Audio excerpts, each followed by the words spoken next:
An apartment development in the suburb where you already hold property can affect your investment either way.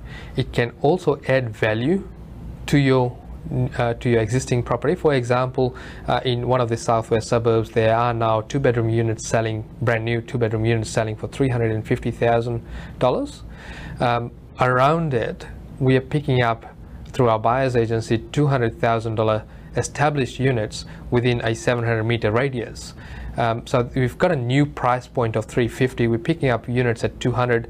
Obviously, there'll be a natural upsurge of prices of established units between the $350 and $200 gap.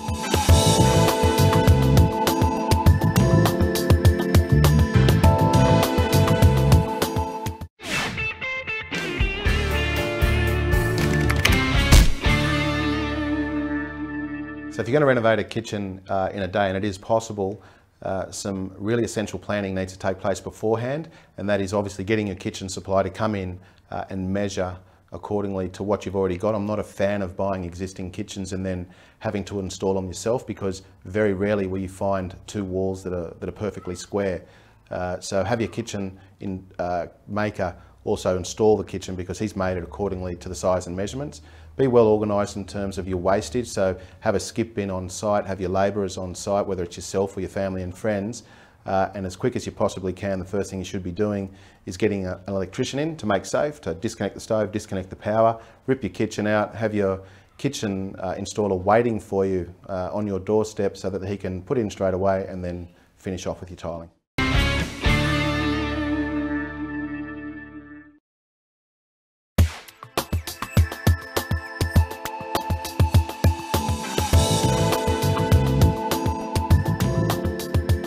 Building a relationship with an agent is not an easy task because obviously you would be an intrusion to their day-to-day chores in getting a sale across the board. So obviously you need to approach it from a business point of view and get your credibility out there first. So in other words, you need to have a high degree of contact with these agents on a regular basis. Meet up with them on a couple of open homes, pick their brain at that point in time, and then start telling them your plans to purchase and how many properties you're looking at purchasing in this year, because that obviously is music to their ears. And obviously don't grandstand to say I'm ready to buy 10 properties right now, because they hear that every day. So you need to come across as genuine, as professional, and obviously pick someone that you can work with. In other words, someone who's got the right personality mix as you, so that you can then obviously talk frankly and be able to help each other, and certainly that's how the relationship starts.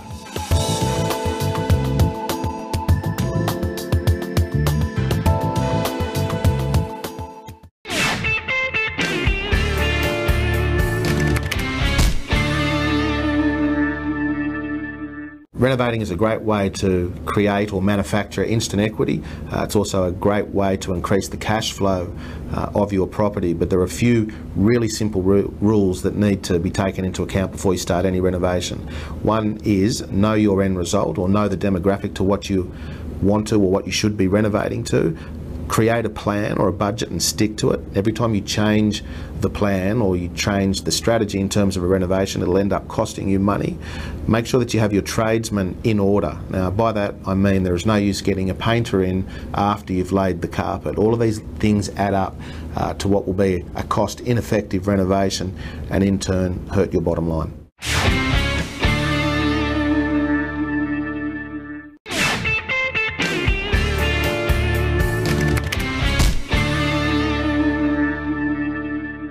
Quick cosmetic fix up in this weekend. If you have a vacant property that is due to be shown to tenants the following week, one of the things that you would want to do is certainly focus on the streetscape.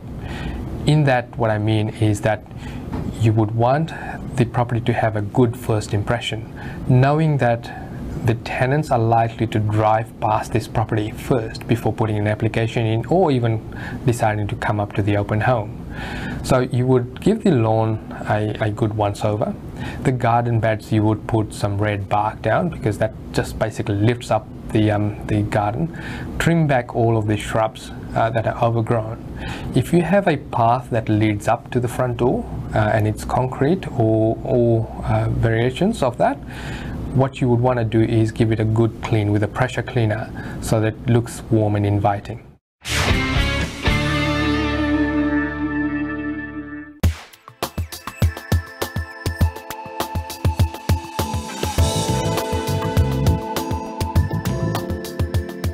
So if you're doing due diligence on a suburb and if you've located a property, one of the things that you would need to do if you're not very familiar with that suburb is obviously call a couple of other agents, preferably those that don't actually have that listing.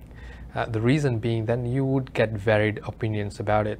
Obviously what you do want to be cautious of is not be swayed by the hype that agents may feed you. At the same time, you may hit up with an agent that actually gives you straight what that suburb is, whether that particular house is a good buy or not. In the weekend, obviously, if you are able to then also go into some open homes, where agents usually have a lot of open homes during the weekend, and get to chat to the agents, get their feel for the area, so that you are actually getting some feedback from someone that's in the market on a daily basis. Further, what you can do is talk to buyers agents that are active in that area, so that you can also get a different perspective, not from a sales agent point of view, but more from a buyer's agent point of view, where a buyer's agent generally works for you.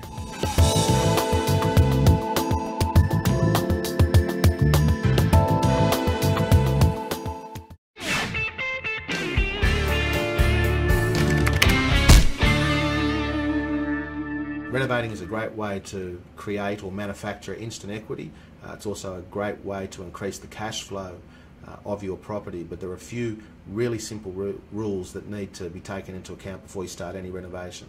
One is know your end result, or know the demographic to what you want to or what you should be renovating to.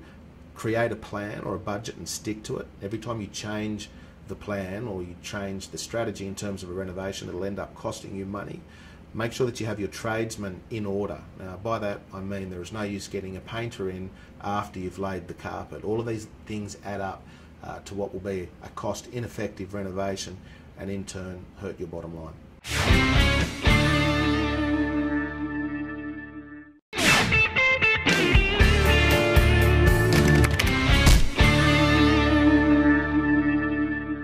The reality of renovation is that we see all of these renovations happening on TV, and it seems to be really easy. So generally we tend to overspend to begin with. So the first thing we need to identify obviously is the market in there, and whether the renovation that you're going to do is actually going to add the value that you're after. So you're renovating to a result rather than renovating and hoping for a result.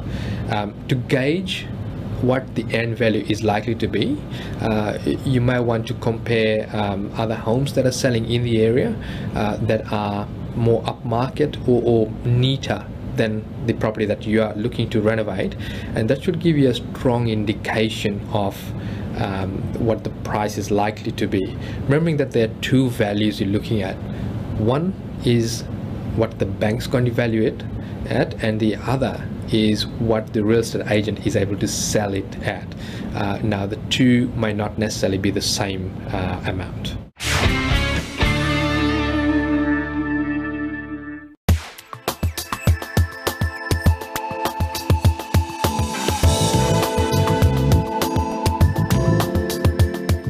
Okay, there are a few very simple rules you should follow if you want to achieve the best valuation on your property.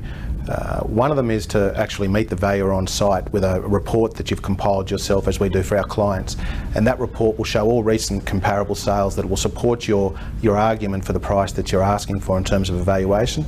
The other important factor that you should always do, and not many people do it, is ask for 2 market appraisals for some local agents that will tell you on paper what your price will sell for and market for.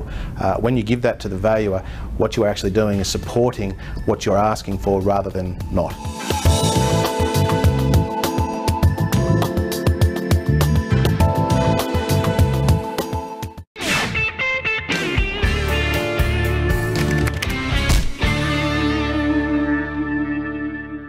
For this weekend, we're going to look at how you can improve your driveway very cost effectively. There are 3 really simple ways of improving the appearance of your driveway. Let's say it is just a concrete pad, which is looking rather dated. One of the things you can do is use a cement or concrete slurry. So you're getting a bag of concrete, mixing it to the consistency of a pancake mix, and using a deck broom and brooming it on. It'll last for about 2 years. It'll make it look brand new. The other way, of course, is to dress it up, and one of the really simple ones is to plant mondo grass along the borders, which gives it a nice look, or you could use pavement paint to enhance the driveway.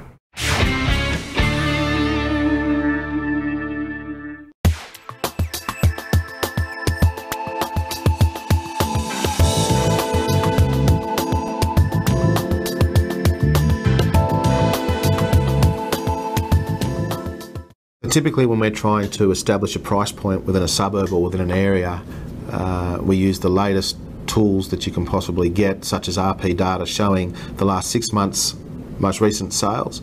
We'll then physically drive past every one of those properties that's within our price bracket and make sure that we have a complete understanding of the data that's in front of us, as data can be manipulated or interpreted any which way you want, whether it be positive or negative.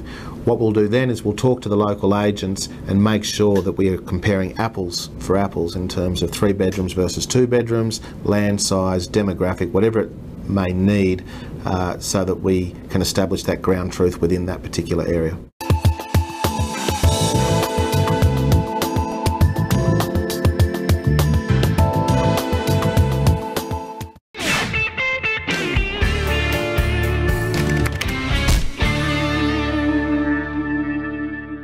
So one of the common mistakes that people make when they're negotiating a sale is starting way too low.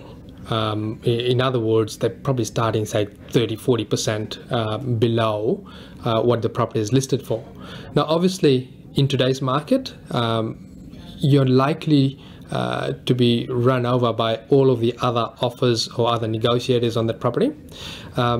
Secondly, the other extreme of it is making an offer too high or too close to the listed price, which leaves you no room to maneuver in terms of a counter offer when the vendor counter offers from your first offer.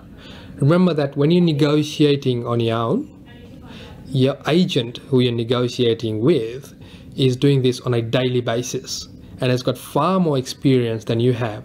So you need to take that into account.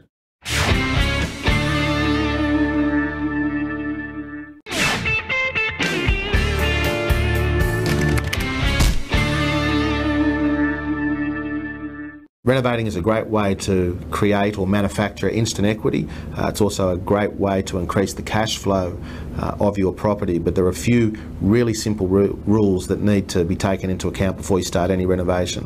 One is know your end result, or know the demographic to what you want to or what you should be renovating to. Create a plan or a budget and stick to it. Every time you change the plan or you change the strategy in terms of a renovation, it'll end up costing you money. Make sure that you have your tradesmen in order. Now, by that I mean there is no use getting a painter in after you've laid the carpet. All of these things add up to what will be a cost-ineffective renovation and in turn hurt your bottom line.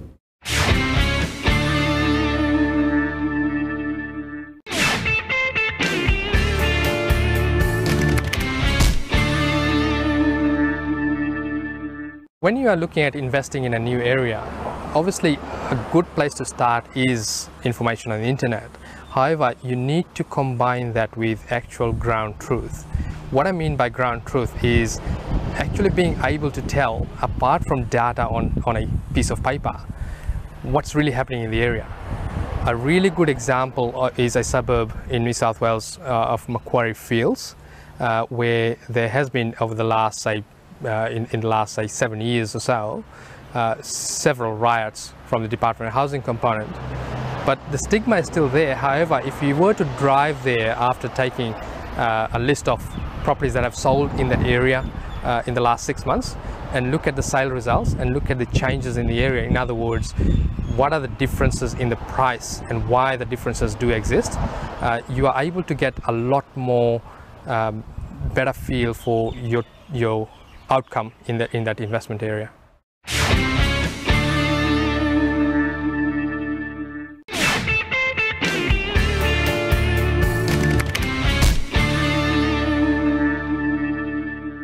To ensure that a property that you are looking at is going to go up in value, there's some really fundamental things that you need to look at.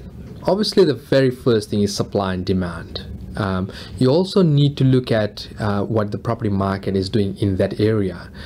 What I do in my portfolio and for that of my clients is I look at new sales in the area, which is setting a new ceiling or new price ceiling, and obviously then I start concentrating on older established properties in that area that has got a lower price point, so it's sort of below median price in that area, so that we've got the infrastructure, we've got all of the fundamentals, but we've also stacking the cards a lot more in our favor by buying well below the new ceiling in terms of pricing for that area, so that there is more of a natural growth in that area as well, apart from the normal fundamentals.